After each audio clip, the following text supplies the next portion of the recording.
మహాశివ పురాణం శతరుద్ర సంహిత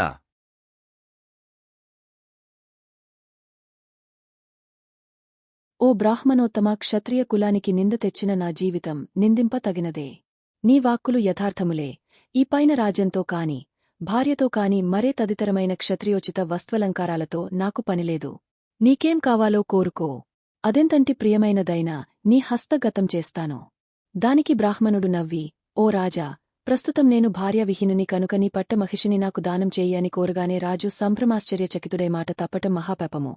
నరకహేతువు కనుక పట్టమహిషిని మంత్రపూర్వకంగా బ్రాహ్మణునికి దానమిచ్చి తాను అగ్నిప్రవేశం చేయటానికి నిశ్చయించుకొన్నాడు. చితిజ్వాలలు నాలుకలు సాచి ఎగసి పడుతుండగా అగ్నికి ముమ్మారు ప్రదక్షిణం చేసి మనసులో స్థిరంగా శివుని నిలుపుకొని మాట కొరకు ధర్మం కొరకు మంటల్లోకి దూకబోతున్న వేళ పంచముఖుడు, త్రినేత్రుడు, పినాకపాణి, చంద్రకళావతంసుడు, జటాకలాపుడు, గజచర్మాంబరధారి, గంగాధరుడు, నాగేంద్ర హారావళి కంఠభూషణుడు, వృషభధ్వజుడు అగు రుద్రుడు పార్వతీ సమేతుడై సాక్షాత్కరించి ఆ మహారాజు చేతిని పట్టుకుని నిలిపి ఇలా అన్నాడు. రాజా, మేమిద్దరం పార్వతీ పరమేశ్వరులం. నీ ధర్మనిష్కను భక్తిని పరీక్షింపగోరి ఇట్టిలీలను ప్రకచాను. ఆ బ్రాహ్మణుడను నేనే. పార్వతీయే బ్రాహ్మణ పత్ని. నీకిష్టమైన వరాన్ని అనుగ్రహిస్తాను. కోరుకో అని ప్రీతితో పలికాడు. దానికి రాజు, శంకర, ఓ లోకమాత, మీ ఇద్దరి దర్శనం కంటే కోరుకో తగిన వరం ఏముంటుంది? అయినా నీ మాటను తృణీకరించటం ఇష్టం లేక వేడుకుంటున్నాను. నా తండ్రి అగు వజ్రబాహుడు, నా తల్లి, నేను, నా భార్య, నా సఖుడైన పద్మాకరుడను వైశ్యుడు, అతని కుమారుడగు సునేయుడు మేమందరము నిరంతరము నీ సన్నిధి యందు నిలిచెదముగాక. భర్త వెంట కీర్తిమాలిని, ఓ ఆది దంపతులారా, ప్రత్యక్ష పార్వతీ పరమేశ్వరులైన నా జననీ జనకులకు చంద్రాగద సీమంతిను లకు కూడా సామీప్య సిద్ధిని ప్రసాదించండి అని కోరగా తథాస్తు అని పలికి అంతర్ధానమయ్యారు ఉమామహేశ్వరులు. తరువాత ఆ రాజదంపతులు మరణానంతరం శివ సాన్నిధ్యాన్ని పొందారు. ఇది పరమ పవిత్రమైన ద్విజేశ్వరావతార గాథ. పూర్వం అర్బుదాచల పర్వత ప్రాంత అడవిలో ఆహుకుడనే భిల్లుడు నివసిస్తూ ఉండేవాడు. అతడు ఆ భిల్లులకు దొర. అతని భార్య పేరు ఆహుకి. మంచి నిష్కగలది. ఇద్దరు శివపూజానిరతులు. ఒకరోజున శివుడు ఆ దంపతులను పరీక్షింపగోరి యతీశ్వరుని వేషంలో వారింటికి వచ్చాడు. భిల్ల దంపతులు ఆ యతిని గొప్ప భయభక్తులతో పూజించారు. ఇంతలో సూర్యాస్తమయం కాగా ఆ యతి రాత్రికి ఇక్కడే విశ్రమించి ఉదయాన్నే నిష్క్రమిస్తానని వేడగా అతిథి మర్యాదకు మించిన ధర్మం లేదని ఎరిగిన ఆ భిల్ల దొర అందుకు అంగీకరించాడు. రాత్రికి వెదురు బియ్యం భోజనం, పుట్టతేనె, కొన్ని అడవి ఫలాలు, దుంపలు ఇలా వనంలో దొరికే వాటిని భోజనంగా సమకూర్చి తాను రోజూ నిద్రించే మంచెను శయనీయంగా యతికి ఏర్పాటుచేసి యతి నిద్రించగానే తాను ఈవలకు వచ్చి విల్లంబులు, కత్తిని ధరించి రాత్రి ఇంటి చుట్టూ ప్రహరి తిరుగుతున్నాడు. రాత్రి చీకట్లో ఏదో క్రూరమృగం వచ్చి అతనిని భక్షించింది. అతను ఎంత ధీరుడైనా దానిని ఎదుర్కొనుటలో కృతకృత్యుడు కాలేకపోయాడు. తెల్లవారుగానే నిద్రలేచి ఆ యతి భిల్లుని పిలిచేసరికి సమాధానం రాలేదు. గిల్లి, యతి ఇద్దరూ ఆందోళనతో బయటకు వచ్చి చూచేసరికి భిల్లుడు లేడు. సరిగదా అమంగళకర దృశ్యాలు కానవచ్చాయి. దానికి యతి మిక్కిలి దుఃఖించాడు. ఆహుకి దుఃఖంతో కుమిలిపోతూ కూడా యతిని సమీపించి, ఓ యతీశ్వరా, మీరు శోకించకండి. మాకు మంగళమే జరిగింది. అతిథి సేవలో ప్రాణాలను కోల్పోయిన నా పతి ధన్యుడు. స్త్రీకి పతితోడిదే జీవితం. చంద్రుడు లేని రాత్రి, నీరెండిన సరోవరం, విధవరాలైన స్త్రీ బ్రతుకు, ఈ మూడు ఒక్కటే కట్టుట, కుడుచుట కొరకేగాక ఈ శరీరం చతుర్విధ పురుషార్థాలలో దేనిని సాధించటానికి అక్కరకు వస్తుంది.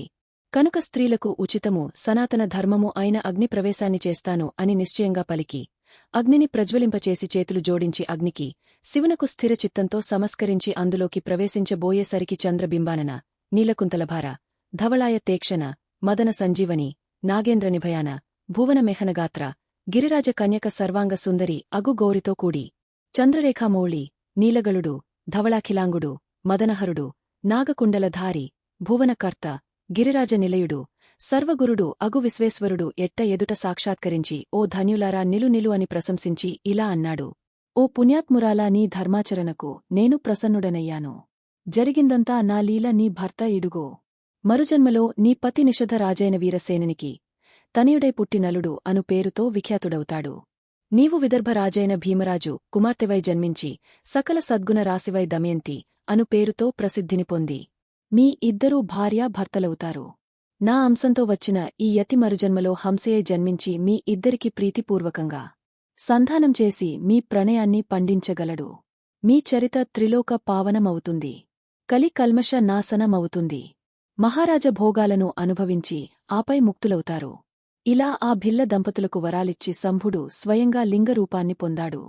భిల్ల దంపతులు ధర్మాన్ని తప్పలేదు కనుక ఆ లింగానికి అచలేశ్వరుడు అను పేరు కలిగింది. ఇలా భూలోకవాసులకు మేలుచేసి శివపార్వతులు అంతర్హితులయ్యారు. ఈ గాథ పరమ పవిత్రమైనది. శ్రాద్ధదేవుడను మనుకు ఇక్ష్వాకువు మొదలుగా చాలామంది పుత్రులున్నారు. అందులో నభగుడు 9వ వాడు.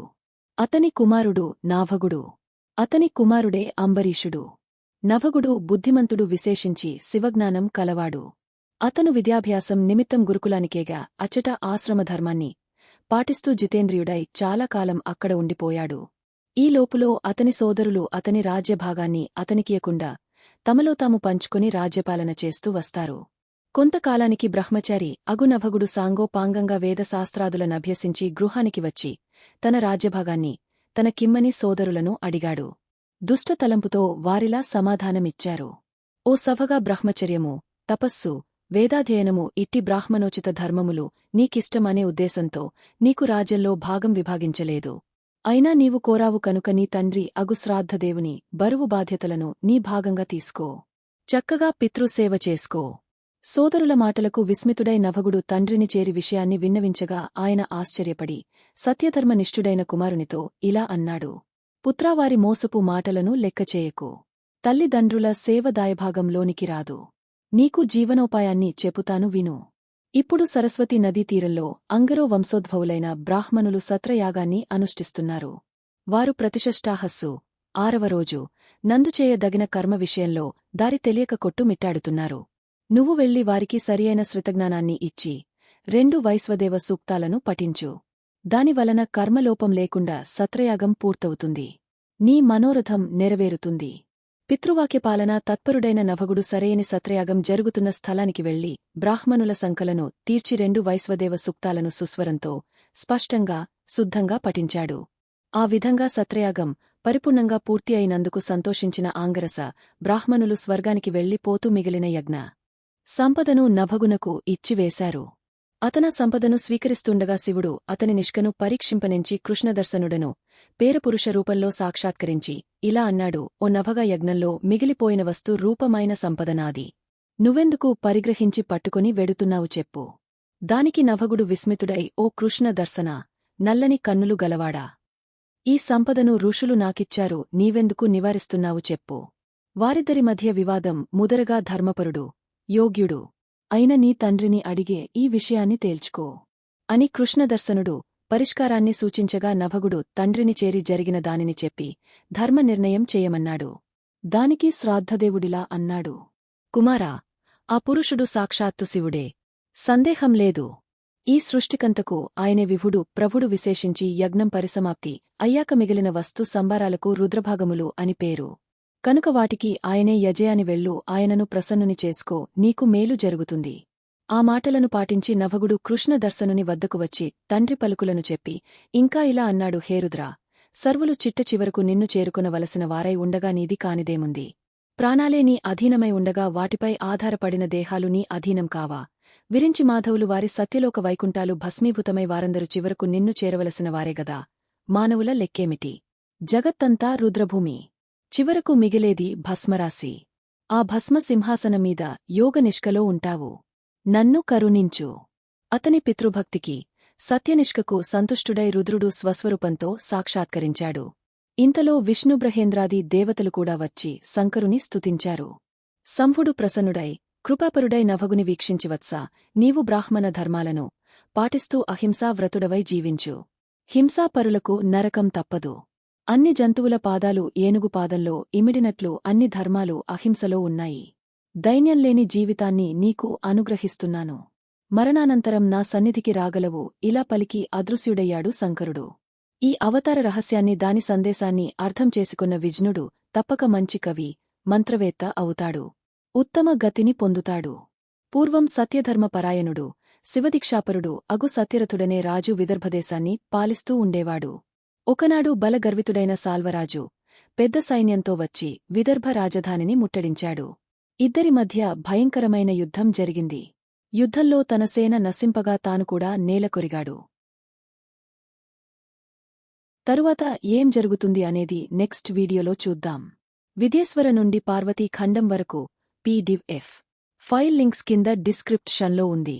మా వీడియో మీకు నచ్చినట్టు అయితే లైక్ చేయండి, షేర్ చేయండి. ముఖ్యంగా సబ్స్క్రైబ్ చేసుకోవడం మరచిపోకండి. మీ సలహాలు సూచనలు ఏమైనా ఉంటే కామెంట్ చేయండి. సోషల్ మీడియాలో ఫాలో అవ్వండి.